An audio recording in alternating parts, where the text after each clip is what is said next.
All right, welcome back, everybody, to another episode of Strange Planet. And we decided this episode we're going to take a break from the AI and we're going to discuss something a little different. And I'm not even going to single anyone out in particularly, but it's really just about the pros and the cons of social media in general. Could there be a point where maybe some of these can put it more in the danger zone than maybe the positive zone, or vice versa? That's what we're going to decide today. So, you have all these different websites where people can exchange ideas, photos, and all sorts of stuff. I guess to a certain extent, just about in any platform there, you could stay in contact with family in different countries, but it can also cause problems and it could be rotting an entire generation's brain at this point. What do you guys think about all this? Well, I mean, one thing about social media is it's definitely a way to reach out to other people, which is supposedly the good end of it. You can share ideas, common interests, and then find something out about family and stuff. But the crux to that whole thing is there is a level of infamy involved in social media. How many people see you and whatever you put up there is up there pretty much for good. It's kind of like, you pick your poison with it. What do you want to show? What do you want to talk about? It can be dangerous. Some of the Number, dangerous aspects I see too is like I remember when like the internet first kind of blew up and stuff too. And around the earlier times, you more than likely would always use aliases or like screen names. You never put anything personal really on it ever. You know what I mean? Maybe your first name or something like that. You know what I mean? But you never really, it's not to the extent of where it is now, where these people are putting everything from their cell phone numbers to their address, for Christ's sakes. You know what I mean? And like, you're putting a lot of and let alone where you went 15 minutes ago, because wherever you went was just so special. You had to share it with the world. You know what I mean? So like, all this is seen by many people. You know what I mean? So I could see that being a problem. You know what I mean? And causing problems for that matter. Well, social media, I think since its inception with like MySpace and later on Facebook, they had this idea that you would connect people. And that's a good thing. In the modern age, we have just another way of connecting with people across distances. And, in an increasingly, I mean, it's one of the pillars of, the increasing global society that we live in. It's one of the reasons we're able to, if we wanted to talk to someone in a completely different country, we can exchange information with them. We can, learn about life there. It's a great teaching tool. However, I think what comes with that is it also promotes, I think, a very insular environment for people, that with all the opportunity you have to, get differing points of view from different locations, I think it seems to connect you with the very same people, with the very same ideas, which, is good in some respects because you can bond over, as Mark said, common interests and activities. But it also reinforces some of the negative aspects of society, and it serves as an echo chamber for really bad ideas and sort of provides a sort of cushion for people that tells them that these attitudes and these behaviors that they exhibit toward other people are okay. There's this sort of, I guess, for the lack of a better term, people feel they have a right to be assholes today. And they feel at the same time, they like to talk about free speech in the colloquial sense, not in the, I guess, legal sense. But, they want to be able to speak freely. And, I support that. However, there comes a point at which your free speech can also be categorized as being an asshole. Like, you can be a douchebag while exercising your freedom of speech or your freedom to speak freely. It's sort of like the thing that, comedians used to hide behind. Yeah, there's comedy, then there's commentary that is comedic, and then there's just being an asshole. Now, you can be an asshole while telling jokes. You can also not be an asshole while telling jokes. And there's probably a spectrum of people that will be offended and, not offended, but it seems to me like the social media, the insular environments that we're siloed into sort of put you with like-minded people, and it encourages people to be assholes with impunity, because the people that you're interacting with on a regular basis are people who agree with your views and your manner of expressing your views, to which other people might, be offended, or, you just may be being an asshole. And when you're called out on it, you bitch and moan and whine and cry about, there's people who are trying to take my freedom away.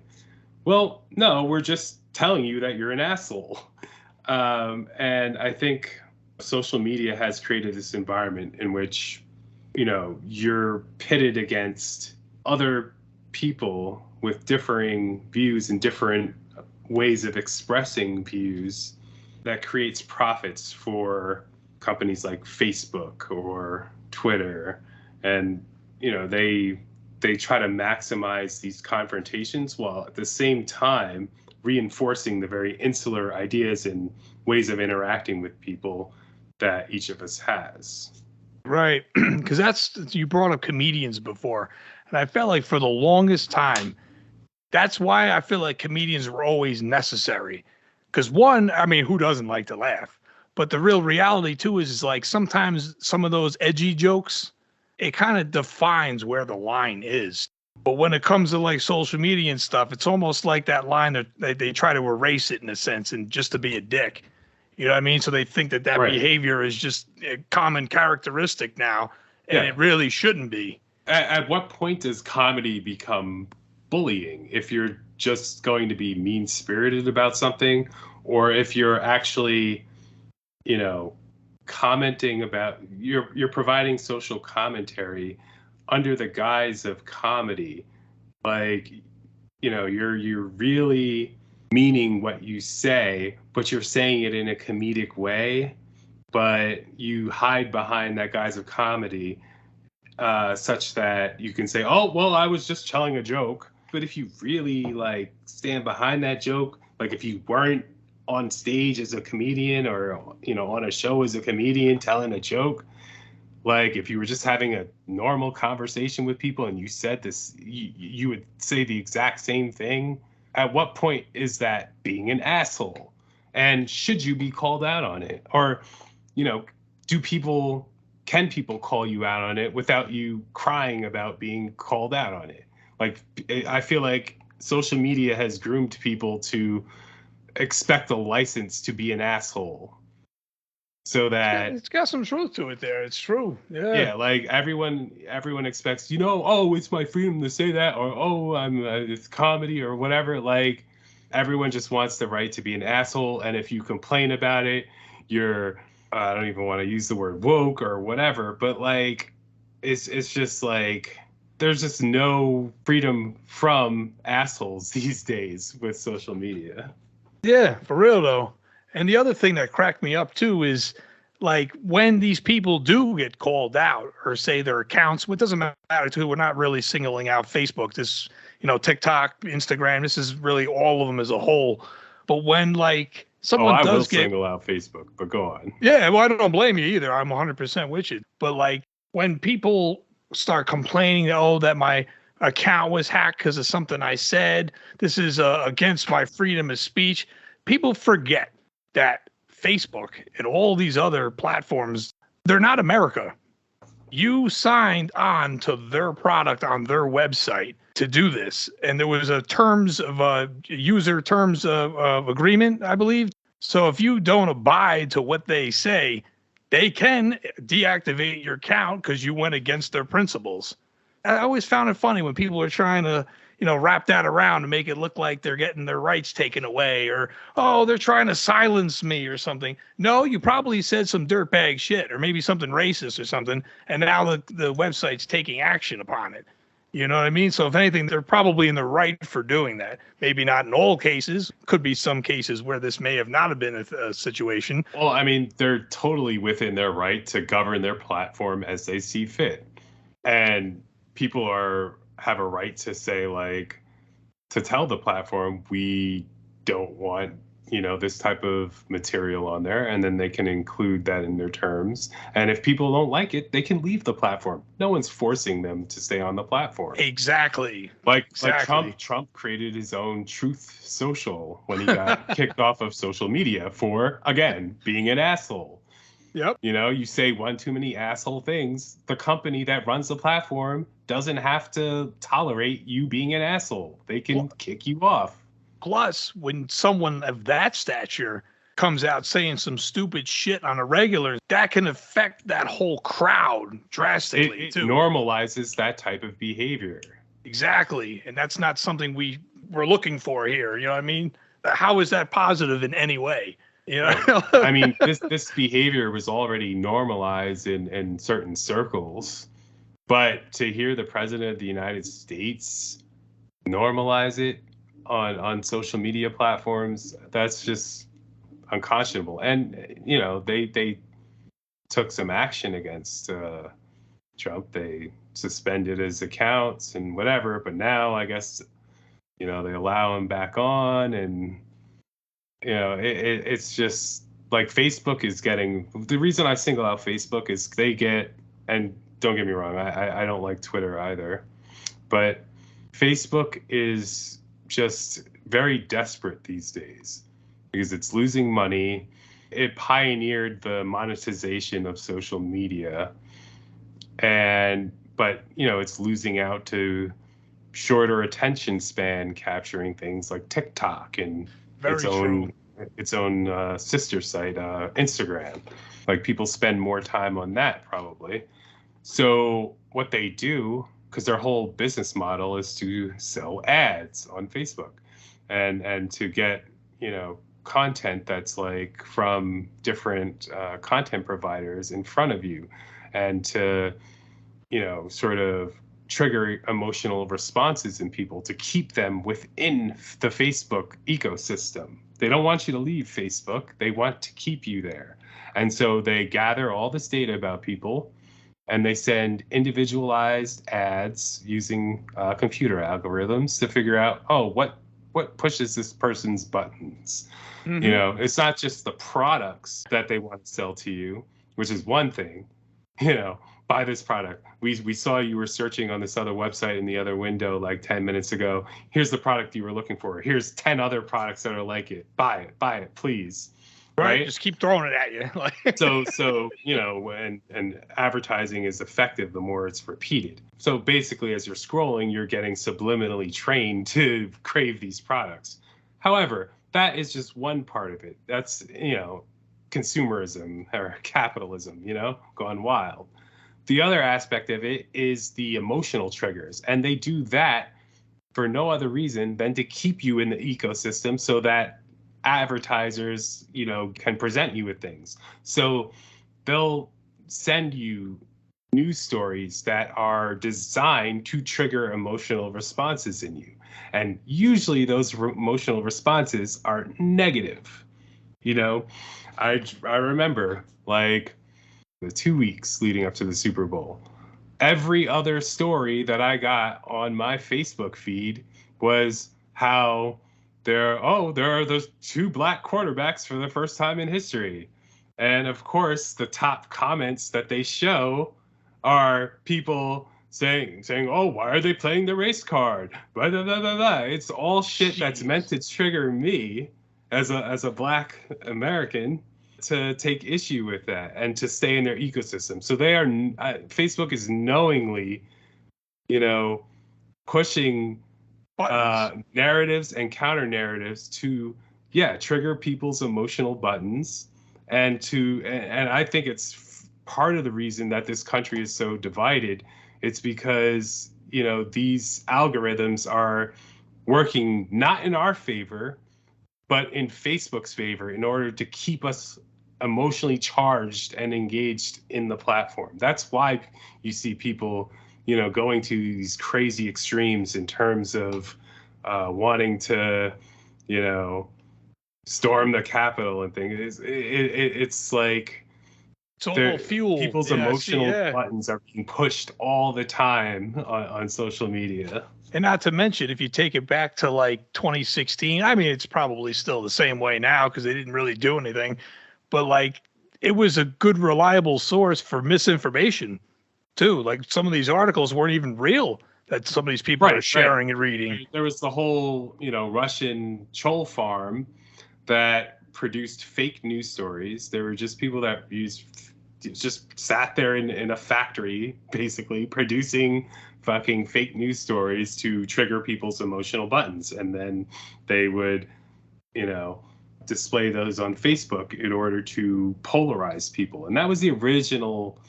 Russia wanted to use the 2016 election to further polarize Americans against each other. And they largely succeeded. Donald Trump being elected was like a byproduct of that they didn't even really expect. Right.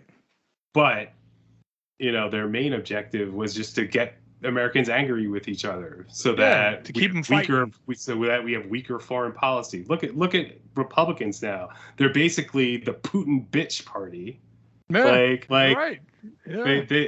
they used to be the party of like strong national security and whatever. No, they're not anymore. They're the bitch party to Putin. That's very true. America first. Yeah, they had a president who said, "Oh, we don't believe our intelligence services, what they say about Russia, and Mr. Putin was so strong and powerful in his denial. He was so strong and powerful."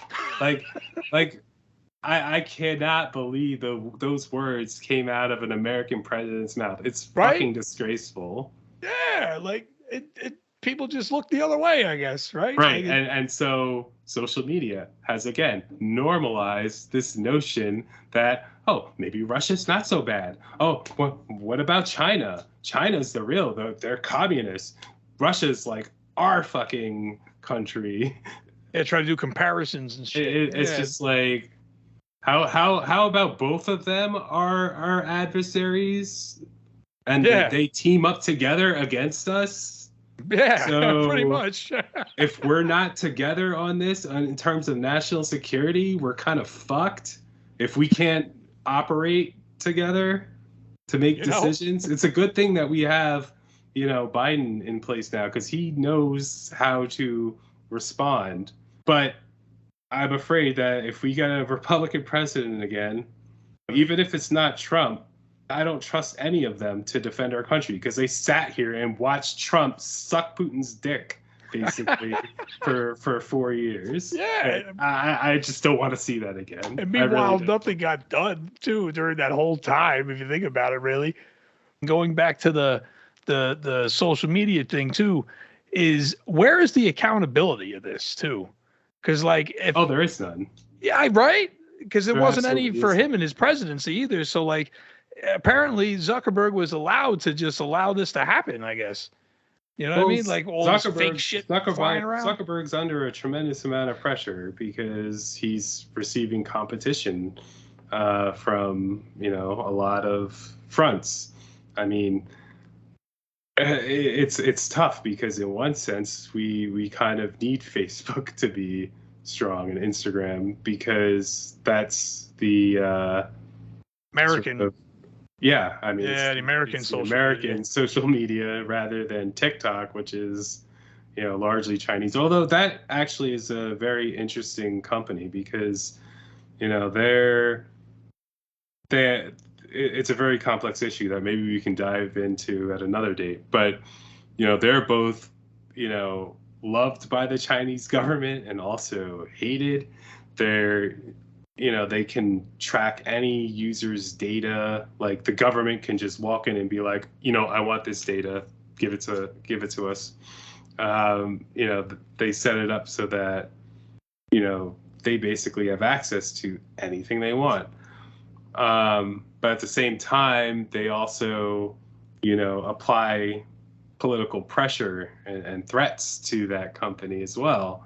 And Right. so it's kind of this love-hate relationship between the Chinese government and TikTok that, they're not completely, they're not just a wing of the Chinese government, like, say, Trump would have you believe. But, in terms of a national security threat, it could be. And it's not because they're spying on us or anything. It's because of their ability to push narratives and things that will influence people. It's the influence. It's the data-driven influence of people, the algorithms that influence people. That's the danger of it. It's not spying. Right. It's not like, oh, we're putting spying things in our. No, it's pushing influence. And that's our show for this week, everyone. Strange Planet will have new episodes on YouTube every Friday, and we will see you next week.